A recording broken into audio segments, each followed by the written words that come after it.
Good people YouTube, I'm the Watch Idiot, and last week Hodinkee released their second collaboration with Oris, and it happened to be another Diver 65, and it looks pretty cool. And it's got the new caliber 400 in-house movement by Oris, which is a giant upgrade. And I mean, you gotta love a 5-day power reserve. I know I do. So seeing this new Diver 65 really made me think about the first collaboration that they did with Oris, and it was this here Diver 65. And I've had this from the start, and I really do think that this is probably their most successful collaborations in terms of design, just because it's, at least for me, it's pretty much the perfect Diver 65 that if I were to design one. So in this video, I'm gonna go over what I love about it, what I don't like about it, and also I'm gonna talk about what I think about the new Diver 65, kind of in comparison to my own over here. And yeah, let's just get into it.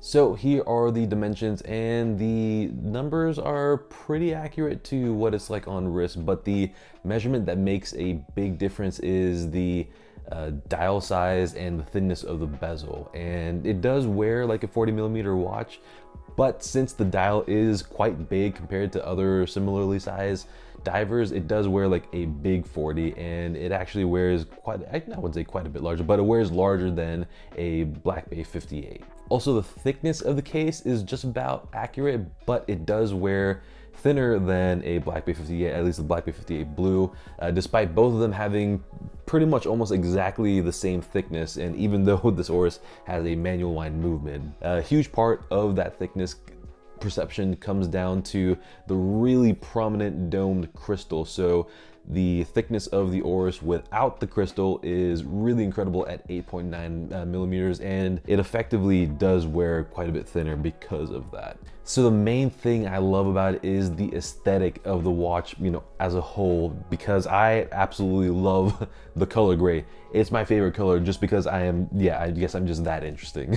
So obviously when this Diver 65 was released, I immediately fell for it because in the photos it was just about perfect for me, and actually had to like pretty much act on it immediately because I think they ended up getting sold out in like 11 minutes or something like that. But I singled out the photos because the dial in real life doesn't look anything like the photos. I mean, I've pretty much never replicated that black dial look. Thankfully, it ends up being just a gray dial. It's a really well done shade of gray as well, especially when it's outside in daylight. Also, the color of the bezel as well is amazing, just because I love gray bezels, and especially this kind of look. And that's actually what I did with my SKX 007 to get the gray bezel and to get the look that pretty much this was this has. And on top of that, I actually like the Fotina that is on the indices and the hands, just because it's a really nice shade of Fotina, because sometimes it can just look orange and stupid. That being said, I don't really see the Fotina as Fotina, if that makes sense, because I really see it as just a color choice that, you know, just to match a gray dial that has a touch of warmth. And yeah, and continuing on that, when I see this watch as a whole, I don't really see a watch that has been designed to look like it's been on the water since 1965, even though that technically was the reason why they designed it this way. But I really do see it as a dive watch that just happens to be fully gray and silver, which is something that I absolutely love. Okay, so now it is time for the bracelet, and it really is spectacular. Honestly, I think they pretty much got everything right as far as I'm concerned. The main thing is that the bracelet is super comfy on wrist, and also there aren't any hot spots or areas that need to pull hairs, at least on my particular wrist. And on top of that, the links flow really well, even though they aren't fully articulating links. And the links themselves are actually much thinner than any other bracelet that I own, which once again adds to the overall comfort level of the watch. So I actually measured it. So the links are 2.6mm thick, well, thin, and that's compared to 3.4mm on my Pelagos bracelet and 3.1mm on a standard strap code Oyster bracelet. So that does help with the overall weight of the watch, which is 114 grams, which is quite a bit lighter than any other equivalent diver. And compared to my Black Bay 58 Blue, that comes in at 138 grams, even though it's a technically smaller watch. And to add on to that, I absolutely love that it has a 6mm taper, which wears and looks awesome. And once again, it requires less material, so it does help with that comfort level once again, and it helps bring that weight down too.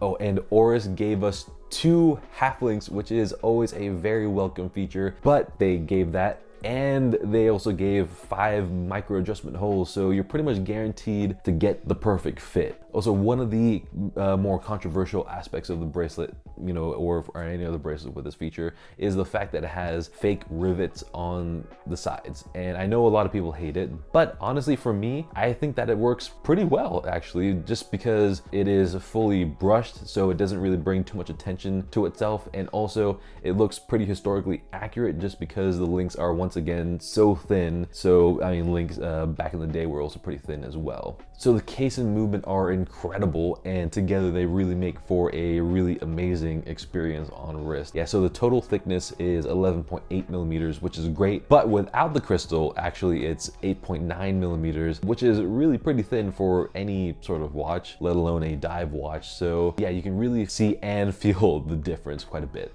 And a big part of that thinness, the overall thinness, comes down to the use of a manual wind movement, which is the first, and as far as I know, the only time a manual wound movement has been used on a Diver 65, which is pretty cool. But I really do think that the other Diver 65 with the automatic movements aren't gonna wear much thicker than this watch over here. They're still gonna wear pretty amazing. And yeah, I mean, the movement has its negatives, which we're gonna talk about later on in the negative section, but I do like a manual wound movement a lot, just because for me, it's a lot easier to ensure that the watch is gonna be fully topped up consistently, and I like topping up my watches every night anyway, so it's a nice experience. So the case is relatively simple, but it's still good looking and well proportioned, especially the lugs, which is slightly wide at the top, tapering down. Going on with the lugs, the brushing on the top is really well done, and yeah, thank God that it's not fully brushed, just because yeah, I think that would have just pretty much ruined the watch for me.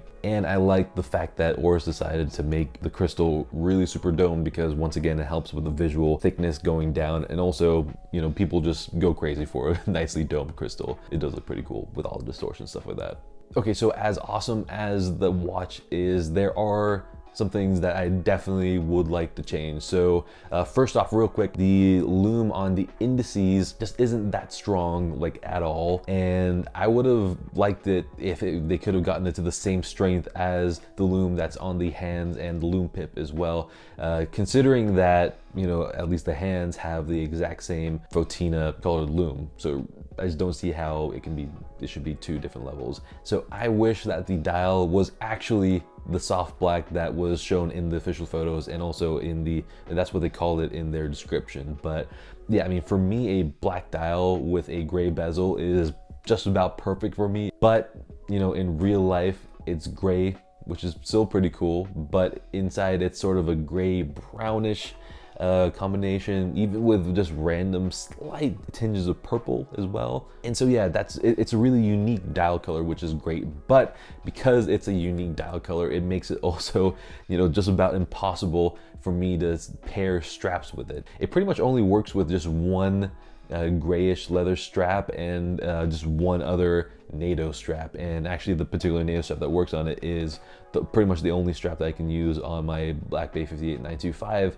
And yeah, and finally, as cool and as unique as the movement is, it is still really annoying to have to unscrew it and screw the watch constantly to wind it up. And I mean, once again, I don't have an issue with a manual wound movement. I think they're pretty awesome, but you know, on my Speedmaster, I don't have to wind it out. I don't have to unscrew the entire thing to wind it up. So when I first saw the teasers showed a green forest, so immediately I thought that it might be a big crown pointer date in a, you know, sort of really cool combination, new dial color, new material, whatever it may be. And on top of that, I also thought that, you know, this is their second collaboration with Oris, so I can't imagine that they would do another Diver 65, you know, but here we are, and I think it overall has a really good look. I would have liked it a lot better if it had the small second sub-dial that the Carl Brashear limited edition has, just because I feel like it makes it look a little bit more special and a little bit more different now that it's trying to differentiate itself with this new movement. And it has a 19mm lug width, which is just unbelievably irritating. So as much as I would have liked, you know, my watch to be 38mm, I definitely wouldn't want it to be 38mm if that meant having a 19mm lug width, which is just, I'd be, ugh.